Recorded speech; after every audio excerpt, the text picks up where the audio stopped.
Hi everybody, welcome back to the channel.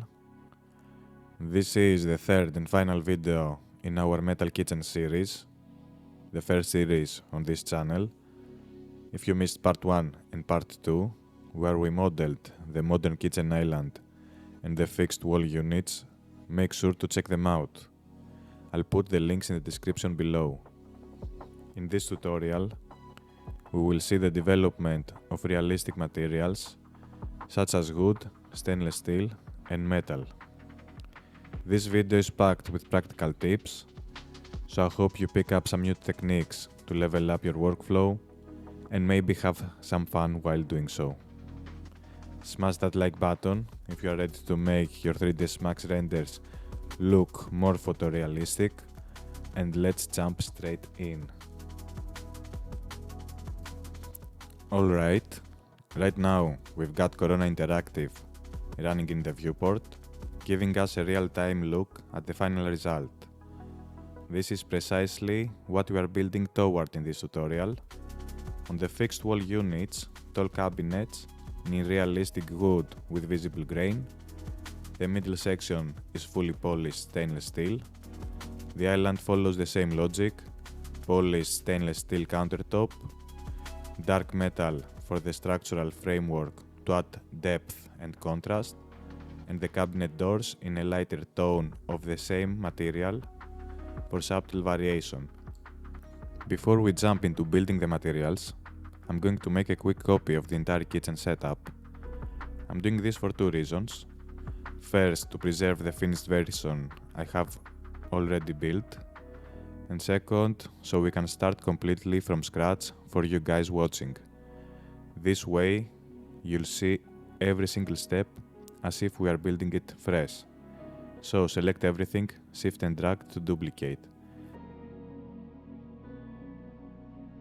I'll move the copies a bit to the side and hide them.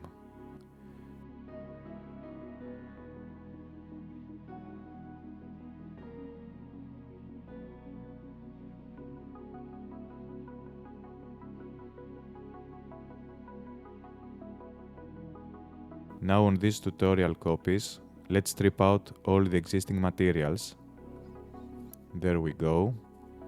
Now everything has the color of its geometry, no textures, nothing. From here, we'll open the slate material editor, shortcut key M, and start with the stainless steel material for the island countertop. Here is the stainless steel material I've already built for the final version. Start by right-clicking in the active view of the slate material editor. Go to Materials, Corona, Legacy Material. Let's set it up for polished stainless steel. Diffuse level 0, reflection 1, full strength, glossiness start by 1, IOR between 5 and 10. Let's put it to 10. Drop glossiness to 0.7. This softens highlights for a realistic polished effect, scattering light naturally. Now let's assign this material to the island countertop and the middle section of the fixed wall units.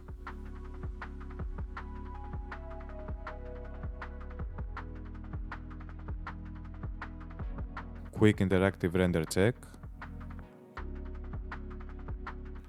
Yeah, that looks solid.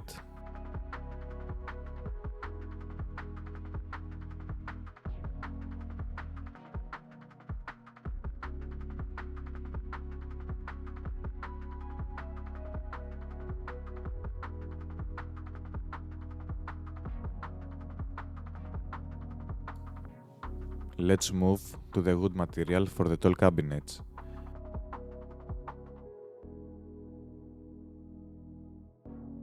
First, quick look at my finished setup. The diffuse map is fed through a color correct map for tone adjustments. The normal map has a Corona normal map with add gamma input enabled. For this tutorial, we'll start fresh. Right-click in the active view, Materials, Corona, Legacy Material. Default reflection to 1, glossiness to 0.6.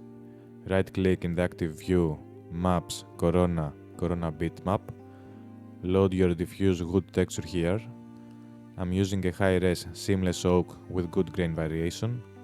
Feel free to use whatever wood texture you like. Before we load the normal map, wrap it in a Corona normal map and enable Add Gamma input. Load the normal map and the reflection map and plug them straight into their slots.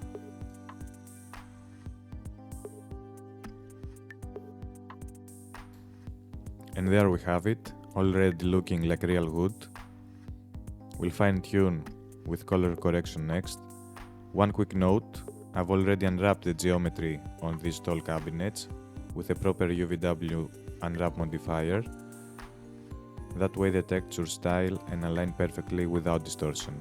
If you want to see exactly how I unwrap kitchen cabinets like this, just leave a comment below and I'll make a dedicated tutorial on it.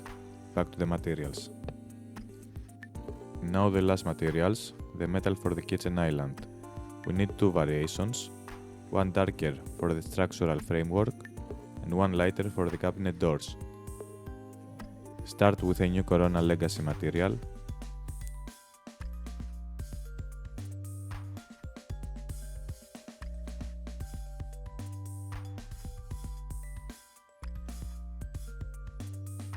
Diffuse level 0, reflection level 0.3, glossiness 0.55.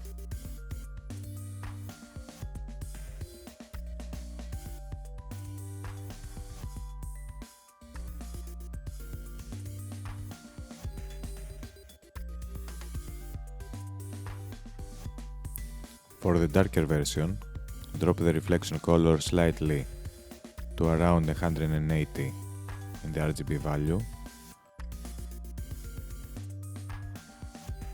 For the lighter version, duplicate the material and drop the reflection color to 160 in the RGB value.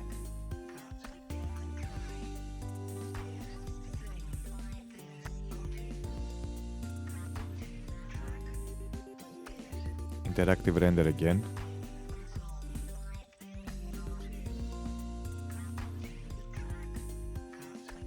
That's all the materials done. Wood on tall cabinets, polished stainless steel on the countertop and the middle wall, and these two metals wrapping up the island. Solid, modern, clean, and pretty much realistic. That's it for the third and final part of our Modern Metal Kitchen series. We've covered three materials: wood, stainless steel, and those two custom metal variations. I hope you picked up some useful techniques for your own projects. If you enjoyed the series or learned something new, please hit the like button. It really helps the video reach more people. Drop a comment below letting me know what you'd like to see next. And if you want to stay updated when I post a new 3ds Max tutorial, make sure to subscribe and tap the bell notification. Thanks a lot for watching and see you in the next one. Bye guys.